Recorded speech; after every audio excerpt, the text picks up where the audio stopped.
buenas noches.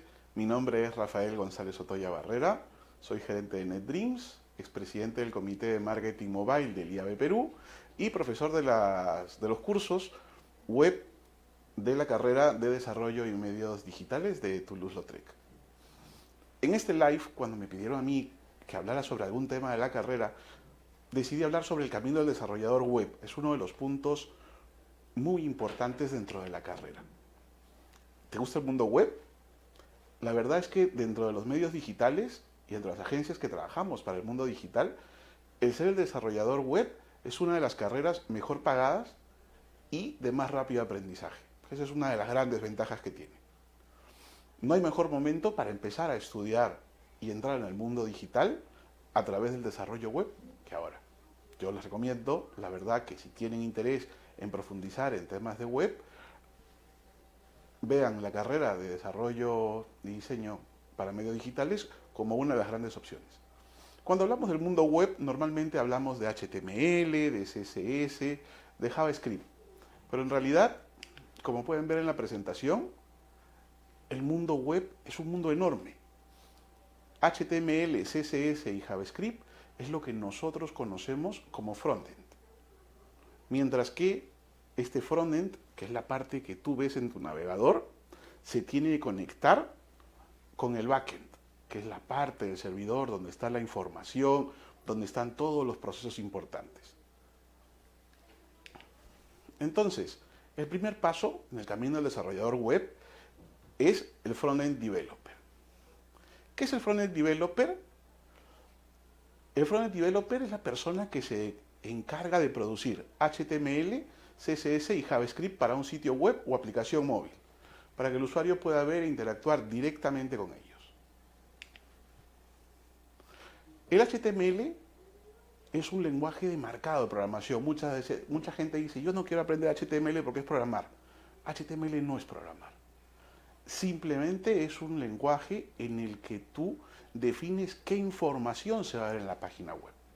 ¿De acuerdo? Trabaja a través de etiquetas, de vínculos, de imágenes, de tablas y de formularios. ¿Vale? Entonces la primera idea, cuando hablamos de frontend y de HTML, que yo quería resaltar, es que maquetar en HTML no es programar. El HTML se encarga solo de definir los elementos de información que van a ir en la página web. Y funciona a través de etiquetas. Como pueden ver en la presentación, tenemos una etiqueta que empieza con menor que, la letra P que indica que viene un párrafo. ¿Cuáles son los atributos de ese párrafo? Los podemos trabajar, por ejemplo, están viendo en la presentación, está el atributo class con un nombre, estilo P, ¿de acuerdo? Esta es mi primera etiqueta HTML y cierra la etiqueta. Todo lo que es HTML funciona de esa forma. Yo simplemente defino a través de etiquetas qué información va a ir. Lo que no defino es su estilo, su diseño, sus características.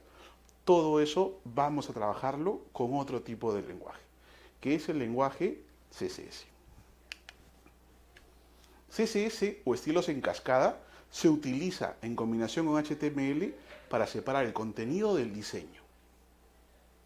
Todo lo que es diseño hoy en día se trabaja directamente a través del CSS. Allí puedo establecer las tipografías, el tamaño de las fuentes, puedo establecer cómo se van a ver los elementos, qué elementos van a continuación de otros. Quiero elementos que floten, elementos que se ajusten, ¿de acuerdo? Funciona básicamente a través de un selector.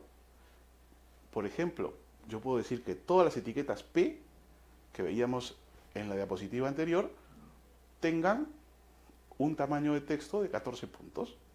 Y entonces cada vez que tú escribas P en tu sitio web, te van a aparecer todos los textos con 14 puntos de altura. Puedo definir también el estilo de letra. Puede ser Arial, puede ser Comic Sans, puede ser cualquier otra, incluso las que yo puedo diseñar. Otras, por ejemplo, como tenemos las de Google que podemos descargar, que una de las más clásicas es Roboto, que es la que tenemos en los dispositivos Android. ¿De acuerdo? Cuando hablamos de diseño CSS, hablamos también de que nuestras páginas web y nuestras aplicaciones web deben ya funcionar para todos los dispositivos. tenemos frameworks que nos ayudan, como por ejemplo Bootstrap. Bootstrap y Foundation son ayudas, frameworks que tenemos que nos permiten dividir la pantalla en la que queremos mostrar la información en columnas y ajustamos los contenidos dentro de esas columnas. ¿De acuerdo? Los principios clásicos de diseño, lo primero es UX o usabilidad, experiencia de usuario. Nosotros ya no podemos desarrollar sitios web tal como a nosotros nos parece, nosotros nos interesa, o poner formularios enormes que ningún usuario va a llenar, poner botones juntos que nadie los ve, utilizar una letra negra sobre un fondo marrón oscuro que nadie lee. Eso es terrible. Hoy en día ya no podemos trabajar así. Tenemos que centrarnos, y en Toulouse es parte de la filosofía Toulouse, centrarse en las personas. Y todas nuestras soluciones tienen que ir pegadas y centradas hacia la persona, ayudarlas, aprovechar el conocimiento que ya tiene, identificar los insights, los comportamientos para ayudarles a que utilicen de mejor manera nuestra página web. Si no, vamos a hacer páginas web que nadie va a utilizar y eso va a terminar siendo un fracaso. El otro principio de diseño importante es el tema de mobile first. Hoy en día, gran parte del tráfico que van a las páginas web, es decir, las personas consultan las páginas web principalmente a través de dispositivos móviles. Algunos periódicos, aquí peruanos, como El Comercio, La República, más del 50, más del 60% de su tráfico ya vienen desde dispositivos móviles. Entonces nosotros tenemos que ver que nuestras páginas web funcionen muy bien, primero en dispositivos móviles, y luego ver los diferentes tamaños de pantalla. Y también tenemos que hacer nuestras páginas web SEO friendly. ¿Esto qué significa? Que tenemos que acostumbrarnos a diseñar y desarrollar páginas web de tal forma que Google lo indexe rápidamente y aparezcamos en los primeros lugares de búsqueda. A través de etiquetas, a través de metaetiquetas, podemos trabajar una serie de información que Google va a utilizar para que nuestra página se pueda indexar correctamente. Además tenemos en HTML5 las etiquetas semánticas que nos permiten definir de antemano los contenidos de cada una de las secciones de nuestro sitio web. Lo que está dentro de la etiqueta header ya sabemos que es el encabezado, lo que está dentro del nav sabemos que tiene que ir ahí el menú de navegación, lo que está dentro de las etiquetas section son secciones de la página web, lo que está en el footer ya sabemos que es el footer.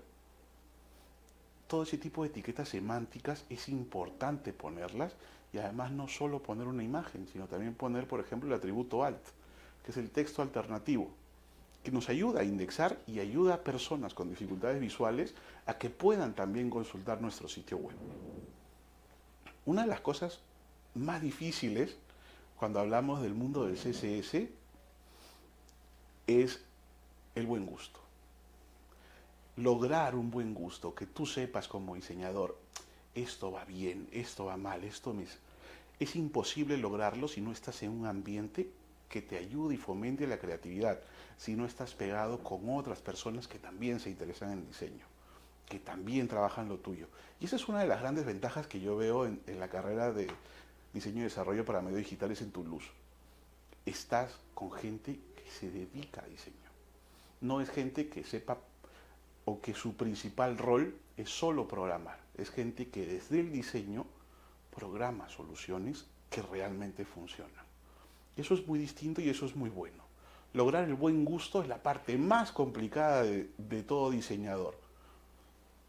Combinar adecuadamente colores, combinar adecuadamente tipografías, que se vea que el usuario lo va a usar.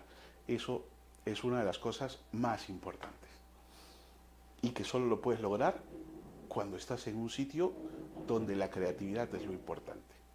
Y una de las cosas, por ejemplo, en CSS que a mí me divierten mucho es cuando mis alumnos empiezan a trabajar el concepto de qué es una caja y qué no es una caja en la web. Por ejemplo, si tú pones una imagen que ocupa la mitad de la pantalla y pones a continuación un texto, no va a caer el texto. porque las imágenes no funcionan como caja. Mientras que si pones un párrafo, si tú pones luego del párrafo una imagen, la imagen sí va a aparecer abajo. Porque las cajas en HTML tienen como característica que cuando finalizan dan un salto de línea. El entender ese tipo de conceptos de diseño y qué es caja y qué no es caja, es una de las cosas que se les complica bastante, por ejemplo, a los alumnos. Ahora es verdad, desde el CSS nosotros podemos cambiar el comportamiento y unas cosas van a funcionar como caja, podemos definirlas nosotros que funcionen como caja y otras que no funcionen como caja. Ese es nuestro trabajo, diseñar ¿para qué? Para que todo se acomode. Luego viene el otro gran mundo. Este es el mundo en el cual recién empezamos a programar, el mundo de JavaScript, que es un universo muy grande y muy diferente a lo que era HTML y CSS. Aquí empezamos, JavaScript es el primer lenguaje de programación dentro del frontend, ¿de acuerdo? Corre dentro del navegador. ¿Y qué nos permite y para qué usamos JavaScript? Para agregar interactividad a la web. Esa es la parte más importante de JavaScript. Nos permite trabajar todo el concepto de interactividad.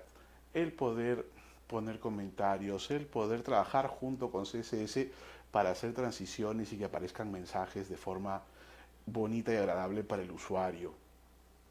Este es un mundo, el de JavaScript, muy divertido cuando, por ejemplo, empiezas a trabajar el tema de las peticiones asincrónicas.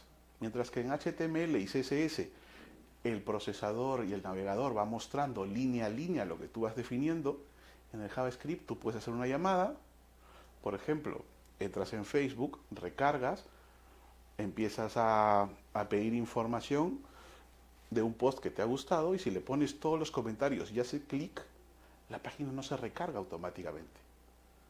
¿Cuándo se va a recargar? Cuando le llegue la información. Es decir, hace una petición y no espera para mostrarte el resto de contenidos, te lo sigue mostrando. Y cuando empieza a mostrarte el resto de contenidos, llegan los comentarios y ¡pluc! Automáticamente se llena y cambia el orden. Entender esos procesos asincrónicos y cómo podemos trabajar con ellos para darle al usuario una percepción de mayor velocidad en nuestros sitios web es una de esas cosas súper importantes. También es importante resaltar que tenemos en JavaScript una serie de librerías y frameworks como jQuery, Angular, React y demás que nos permiten y nos facilitan el trabajo. Nosotros con HTML y CSS ya podemos llegar a ser un frontend developer junior.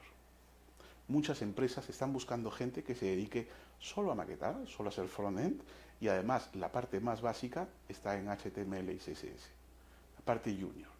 Las cosas geniales de la carrera de diseño y desarrollo para medios digitales es que en el primer año ya estás en capacidad de ser ese frontend developer junior. Y empiezas a tener los conocimientos de JavaScript para ser un frontend developer. Es una de las cosas que realmente es espectacular en la carrera, cómo está planificada y cómo te permite, además, si lo quieres, empezar a trabajar, a practicar con conocimientos que has ido adquiriendo en la carrera. Y este es el mundo del front, el mundo de lo que está en el navegador. Es el mundo público. Todo lo que está en el navegador es público. Todo el mundo puede ver el código que está en el navegador. Quizás si alguien que está viendo aquí y es un programador avanzado de web dirá, no, yo puedo ocultar mi código con ofuscadores y demás. Pero ya sabemos que en el fondo, para que se vea en el navegador, siempre tiene que haber una forma de que los códigos se lean correctamente. Entonces, en realidad es público, ¿no es cierto? Una vez acabado el tema del front, pasamos al tema del backend developer. Este es todo un camino. Primero maquetamos. ¿De qué se encarga el backend developer? Es el desarrollador encargado de programar todo lo que el usuario no puede ver en el navegador, como bases de datos, servidores, interfaces entre el frontend y el servidor. El programador backend está más preocupado por cosas como la seguridad, estructura y administración de contenidos. Usualmente saben y pueden usar lenguajes como HTML y CSS, pero definitivamente no es su enfoque principal. ¿De acuerdo?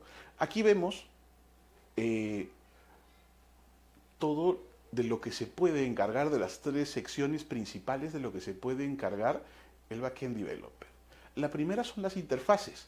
Nuestro frontend, nuestro navegador, tiene que conectarse con el backend, los servidores. Y normalmente hay tres caminos para hacer esa conexión, si lo queremos hacer de forma profesional. La más actual y la más nueva es GraphQL, que es una interfaz que, por ejemplo, tiene Facebook y las principales redes sociales, que nos permite conectar rápidamente. Los más antiguos, o lo que predomina principalmente en Internet, son los servicios REST, que nos permiten trabajar a través de JavaScript y de JSON, recibir y enviar información al servidor. Y los más antiguos, y cuando queremos conectarnos con plataformas súper viejas, tenemos que usar lo que se conoce como SOAP, que son XML de datos. El XML es un documento muy similar al HTML, pero es un diccionario. En vez de ser etiquetas interpretables, son etiquetas donde nosotros definimos qué información estamos pasando. Entonces, los XML son normalmente muy verborreicos. ¿Esto qué significa? Que hay que meter una gran cantidad de texto para poder identificar de forma clara qué tipo de información es la que estamos pasando en el XML. Es un sistema antiguo. Si trabajan en el mundo más antiguo o quieren hacer cosas compatibles con sistemas muy antiguos, pues también está ahí, ¿no es cierto? Ahora, ¿el frontend puede conectarse directamente sin pasar por estas interfaces? En realidad puede, y hay formas de hacerlo, pero no es correcto. Debemos acostumbrarnos a trabajar con interfaces y separar completamente la parte del frontend de la parte de backend. Además, ahora, en el mundo de las apps móviles, donde tenemos apps y tenemos webs, esta forma de trabajo es la mejor, porque los mismos servicios que van a alimentar las apps van a alimentar también la página web, y eso te garantiza de que la información sea la misma. Luego tenemos los scripts del servidor, que es básicamente los que van a procesar todo lo que tú envías al servidor y van a hacer las consultas contra la base de datos que necesites. Ahí hay una gran cantidad de lenguajes. El más usado en Perú, por ejemplo, es PHP. Es un lenguaje muy antiguo, muy utilizado en páginas web sencillas. Por ejemplo, una de las páginas web que más se utilizan en Perú y que usan PHP es WordPress, que es esta plataforma de blogs, que con ciertos plugins incluso la podemos hacer funcionar como comercio electrónico. Estos funcionan a través de PHP. Ahora, hay otros lenguajes. Tenemos .NET, tenemos Java.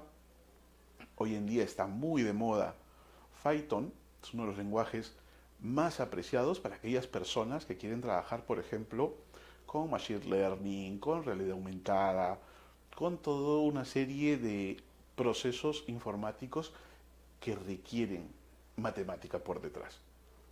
Yo sé que matemáticas puede asustar, pero no se asusten.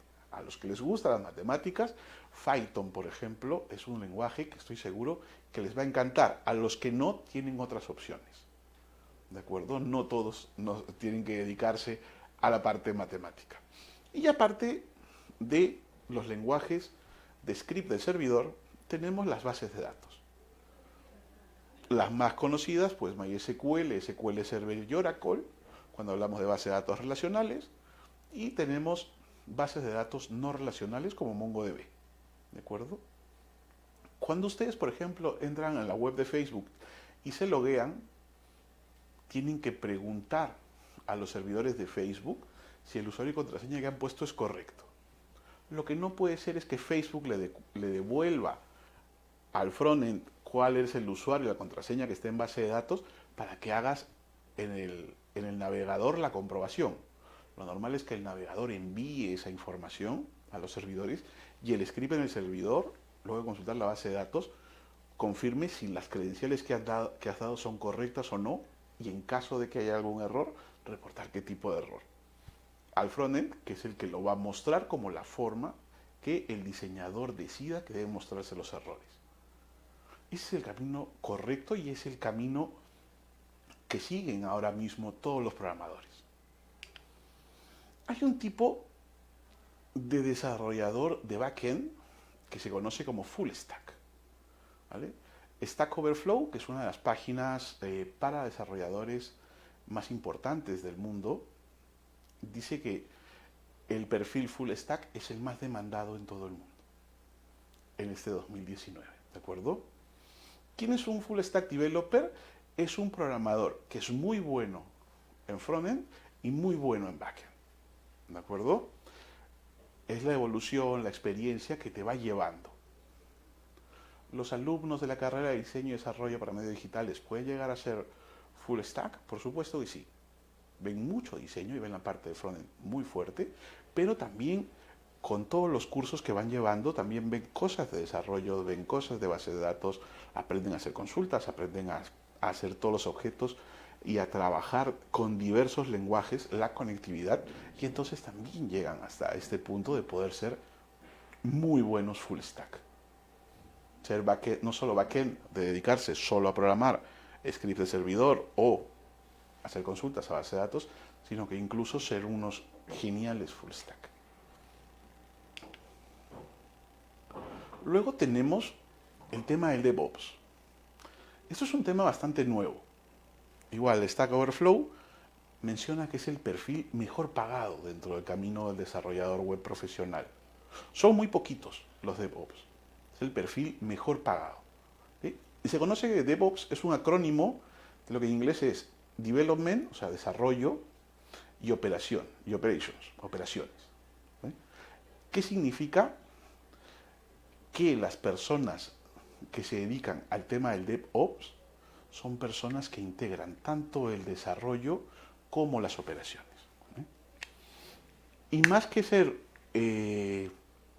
un lenguaje que aprender, no es un lenguaje que aprender, es una metodología de desarrollo de software que se centra en la comunicación, colaboración e integración entre desarrolladores de software y profesionales de sistemas en tecnologías de información.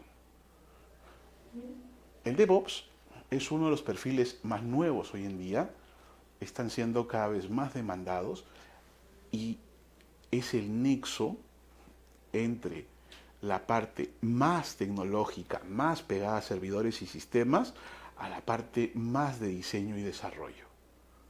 Para llegar a ser un DevOps, la verdad es que hace falta bastante experiencia. Son conocer distintos tipos de sistemas, distintos tipos de base de datos, trabajar en equipos multidisciplinarios, hace falta para llegar a ser un muy buen DevOps. Esto es un poco el ciclo de lo que es el DevOps hoy en día, ¿cierto? Los desarrolladores, la parte de desarrollador crea, verifica, planifica y paquetiza. Hace muchos años era muy complicado, ¿no? El DevOps es como una evolución a lo que antiguamente eran los administradores de servidores. Han evolucionado porque ya no necesitas un administrador de base de datos, un administrador del servidor web, necesitas alguien que pueda ver toda la infraestructura. Ahora trabajamos, por ejemplo, con equipos multidisciplinares, trabajamos las personas con proyectos que funcionan de diferentes países, ¿no? Recuerdo yo haber dirigido un proyecto cuya definición se hacía en Gran Bretaña, yo estaba en Madrid trabajando el tema del desarrollo web y la carga de datos se hacía desde Marruecos. Proyectos que se trabajan desde Perú para Estados Unidos, que se trabajan para Europa, que se trabajan para Canadá, cada día son proyectos más comunes. Y nuestros alumnos en Toulouse están preparados y están acostumbrados. Una de las cosas que a mí me encanta es que los alumnos están muy acostumbrados a salir a concursar y participar en el mundo. En la línea de diseño es bastante común, ¿cierto? Nosotros, por ejemplo, participamos y hoy animamos a todos nuestros estudiantes que participen en las distintas hackatones que hay. Por ejemplo, uno de nuestros estudiantes estuvo dentro del equipo ganador de la hackathon que hizo el Jockey Plaza y gracias a ganar se fue una semana a Silicon Valley, ¿de acuerdo? Estuvo Oliver estuvo en Silicon Valley una semana con la gente del Jockey Plaza viendo cómo sacar adelante el proyecto innovador que había empezado. ¿Tenemos alguna pregunta? Entonces, el tema del DevOps es un tema que es muy importante, es una filosofía de trabajo y para lograrlo en Toulouse se ayuda a los estudiantes desarrollando una serie de habilidades blandas, de trabajo en equipo, eh, de comunicación y poco a poco quienes se dedican a este mundo web van pasando desde frontend hasta backend y finalmente terminan en, en este paso final que es el mundo del DevOps. Espero que con esta charla hayan podido conocer un poquito más cuál es el camino que tiene el mundo del desarrollo web, que conozcan un poco las herramientas y la tecnología, invitarlos y animarlos a que si les gusta el mundo web, y no solo el mundo web, el mundo de las apps, el mundo de los videojuegos, el mundo del marketing digital, consideren mucho la opción de estudiar la carrera de diseño y desarrollo para medios digitales, que como ven tiene varias ramas, la web es solo una de ellas, en Toulouse-Lautrec, porque es un sitio en el que realmente veo que la parte de creatividad, la parte de innovación está muy en el ADN del instituto. Sus laboratorios son fantásticos. Yo, por ejemplo, enseño el curso de Taller Web 2, cuando mis alumnos tienen que demostrar que sus web funcionan en todo tipo de dispositivos. Tenemos un laboratorio en el que tienen allí las tablets, los teléfonos celulares, las laptops, en las cuales tienen que demostrar que su aplicación funciona y su diseño es totalmente funcional. Tenemos muy buenos equipos y trabajamos con distintas marcas, sistemas operativos. Nos acostumbramos a hacer soluciones que realmente basados en las personas tengan un impacto muy positivo, ya sean sociales, ya sean ambientales, ya sean económicos. Eso es parte del ADN de Toulouse-Lautrec, por lo cual yo los invito a considerar la carrera de diseño y desarrollo para medios digitales en Toulouse-Lautrec. Muchas gracias, hasta luego.